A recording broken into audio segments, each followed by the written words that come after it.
Nakabalik na ng bansa ang dating kalihim ng Department of Agriculture na si Arthur Yap. Isa siya sa mga nababanggit kaugnay sa kontrobersya na pork barrel scam. Ginigit ni Yap na hindi niya kilala si Janet Lim Napoles. Samantala, nagsalita na rin ang pangmanawan ng National Livelihood Development Corporation. Inuugnay din yan sa kontrobersya. Nakatutok si Lea Alvis. Nakabalik na sa bansa si dating Agriculture Secretary Arthur Yap, isa sa nababanggit kaugnay ng sinasabing pork barrel scam. Ang umunoy pangungulimbat ng podong idinaan sa kagawaran at sa mga NGO ni Janet Lim Napoles nangyari noong kanyang panunungkulan. Nang tanungin siya tungkol kay Napoles, mabilis ang tugon ng dating kalihim. Hindi ko siya kilala, hindi siya na-meet kahit kailan.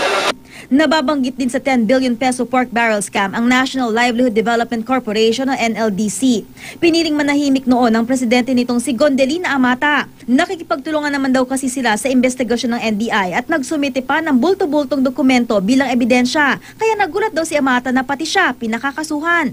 2008 pa lang daw kasi sumulat na sila sa Department of Budget and Management o DBM para tanggalin sila sa listahan ng mga GOCC na tumatanggap ng PDAF.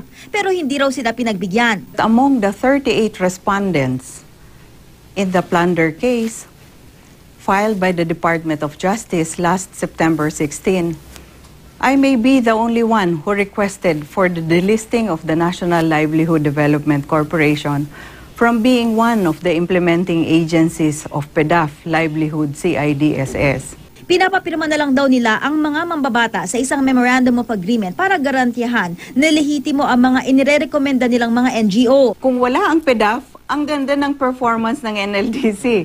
Yon ang pwede naming ipagmalaki that through the years, we have been a profitable GOCC and we have religiously contributed in providing dividends to government.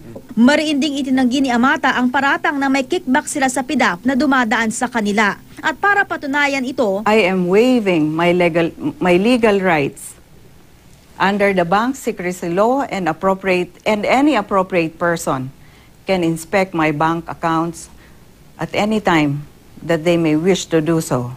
ang Philippine Forest Corporation pinabubuwag na ni Pangulong Aquino matapos may ugnay sa sinasabing scam. Ayon sa kasalukuyang presidente nito na si Erwin Santos, may ipinadaang pork barrel fund sa PhilForest pero lehitimo at dokumentado raw ang mga ito. Isa lang po yung masasabi ko, hayaan natin ang katotohanan lumabas. Hayaan lang po natin ang ating hustisya, ang ating sistema na umiral. Lea Alvis, Nakatutok, 24 Oras.